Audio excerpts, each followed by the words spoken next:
जय बाबासुर।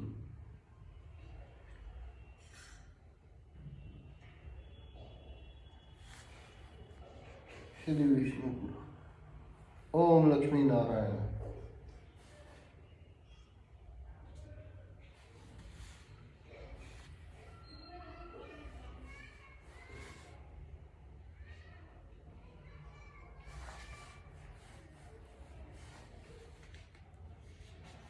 आज हम विष्णु पुराण का 21वां अध्याय पढ़ेंगे।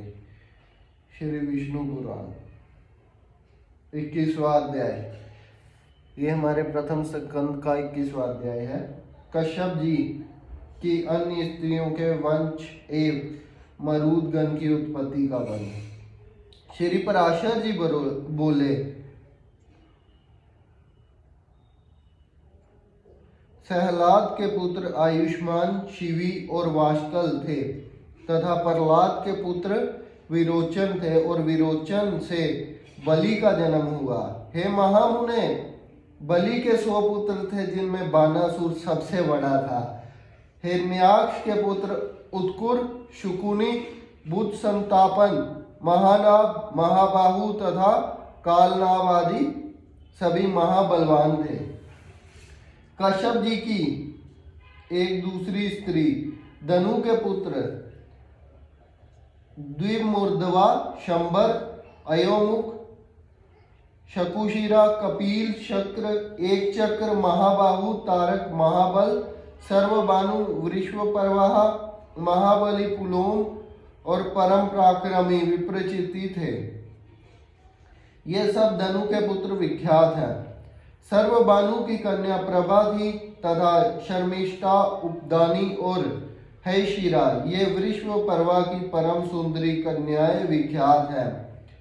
वैश्वानर की पुलोमा और काल का दो पुत्रियां थी। हे महाभाग, वह दोनों कन्याएं मरीचि नंदन कश्यप जी की भार्या हुई, यानी कि पत्नी हुई। उनके पुत्र 60,000 दानव श्रेष्ठ हुए।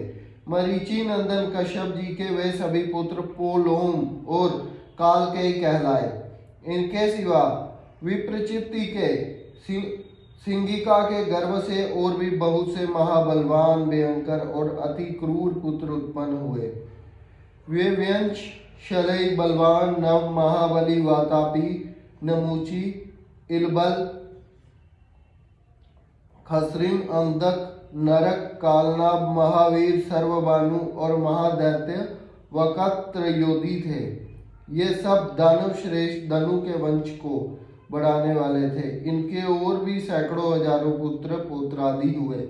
महान तपस्या द्वारा आत्मज्ञान संपन्न दैत्यवर प्रहलाद जी के कुल में निवातक वच्छ नामक दैत्य उत्पन्न हुआ। कश्यप जी की स्त्री ताम्रा की शुकी, शयनी, बासी, सुग्रीवी, शुचि और गृद्धद्रिका ये अति प्रभावशालिनी कन्याएं कही जाती हैं।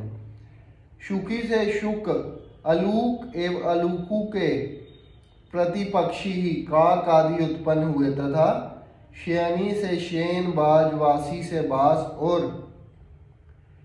गृदु अंद्रिका से गृदों का जन्म हुआ। शुचि से जल के पक्षीगण और सुग्रीव से अश्व, उश्रष्ट और गंधर्वों की उत्पत्ति हुई। इस प्रकार यह ताम्रा का वंश कहा जाता है। बिंता के गरुड़ और अरुण ये 2 पुत्र विख्यात हैं। इनमें पक्षियों में श्रेष्ठ सुपर्ण गरुड़ जी अति भयंकर और सर्पों की खाने वाले हैं। हे ब्राह्मण, सुरसा से सहस्त्रों सर्प उत्पन्न हुए जो बड़े ही प्रभावशाली, आकाश में विचरने वाले, अनेक शिरों वाले और बड़े विशालकाय थे। सुरसा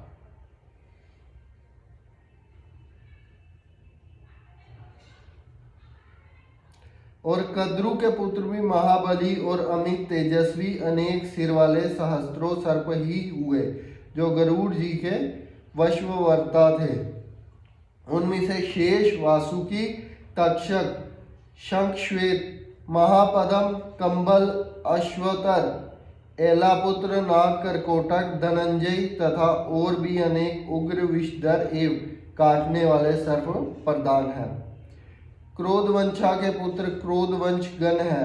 वह सभी बड़ी बड़ी दाढ़ों वाले, भयंकर और कच्चा मांस खाने वाले जलचर, स्थलचर एवं पक्षीगण हैं। महाबली पिशाचों को भी क्रोधा ने ही जन्म दिया है। सुरभि से गो और महिष आदि की उत्पत्ति हुई है तथा ईरा से वृक्ष, लता, बैल और सब प्रकार के तृण उत्पन्न हुए हैं। खसाना ने यक्ष और राक्षसों को, मुनि से अप्सराओं को तथा अरिष्टा ने अति समर्थ गंधर्वों को जन्म दिया। ये सब स्थाम्बर जंगम कश्यप जी की संतान हुए।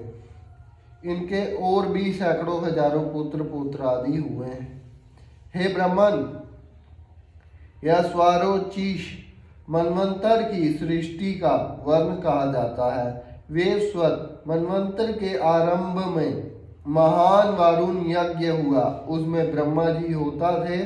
अब मैं उनकी प्रजा का वर्णन करता हूँ। हे साधु श्रेष्ठ, पूर्व मनवंतर में जो सप्त ऋषिगण स्वयं ब्रह्मा जी के मानस पुत्र रूप से उत्पन्न हुए थे, उन्हीं को ब्रह्मा जी ने इस कल्प में गंधर्व, नाग, देव और दानव आदि के पितृ रूप से निश्चित किया। पुत्रों के नष्ट हो जाने पर दीति ने कश्यप जी को प्रसन्न किया। उसकी सम्यकु आराधना से संतुष्ट हो तपस्वियों में श्रेष्ठ कश्यप जी ने उसे वर देकर प्रसन्न किया। उस समय उसने इंद्र के वध करने में समर्थ एक अति तेजस्वी पुत्र का वर मांगा। जय श्री राम।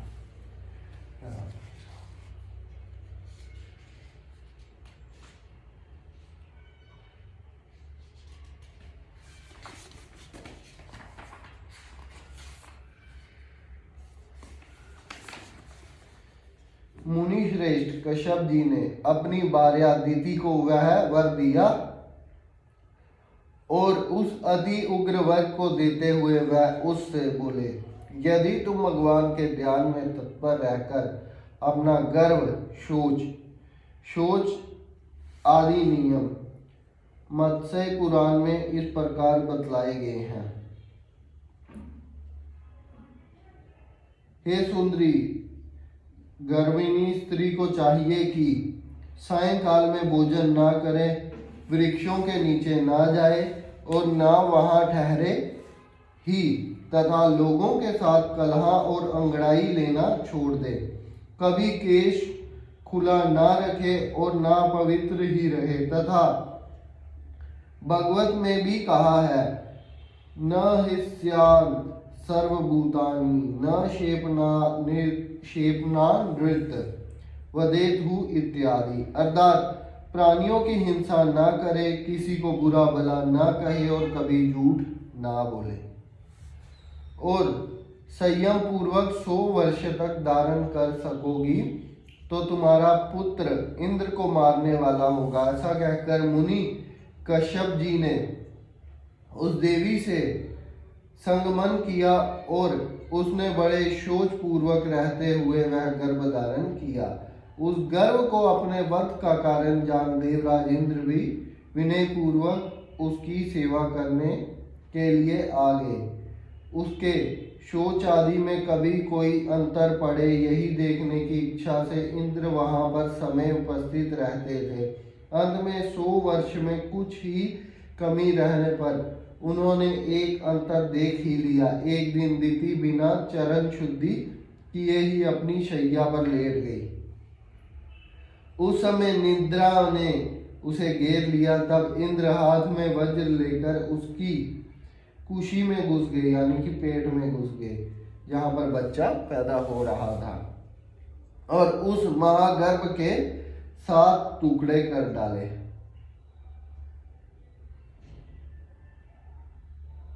इस प्रकार वज्र से पीड़ित होने से वह गर्भ जोर जोर से रोने लगा। इंद्र ने उससे पुनः पुनः कहा कि मत रो, किंतु जब वह गर्भ 7 भागों में विभक्त हो गया और फिर ना मरा तो इंद्र ने अत्यंत कुपित हो अपने शत्रु विनाशक वज्र से एक एक के 7 टुकड़े और कर दिए, और वह ही अति वेगवान मरुत नामक देवता हुए। भगवान इंद्र ने जो उससे कहा कि मत मारोधी, मत रो, इसलिए वह मरुत कहलाए। ये अन्यास मरयूद गण इंद्र के सहायक देवता हुए। इतो ही विष्णु पुराणे प्रथमे अंशे 1 अध्याय। यहाँ पर हमारे विष्णु पुराण के प्रथम अंश के 21वें अध्याय का समापन होता है। बोलिए श्री वृंदावन बांके बिहारी लाल की जय। श्री मर्यादा पुरुषोत्तम प्रभु श्री राम की जय। जय बाबा। गण गणपतये नमो नमः। हे मां सरस्वती कृपा करें।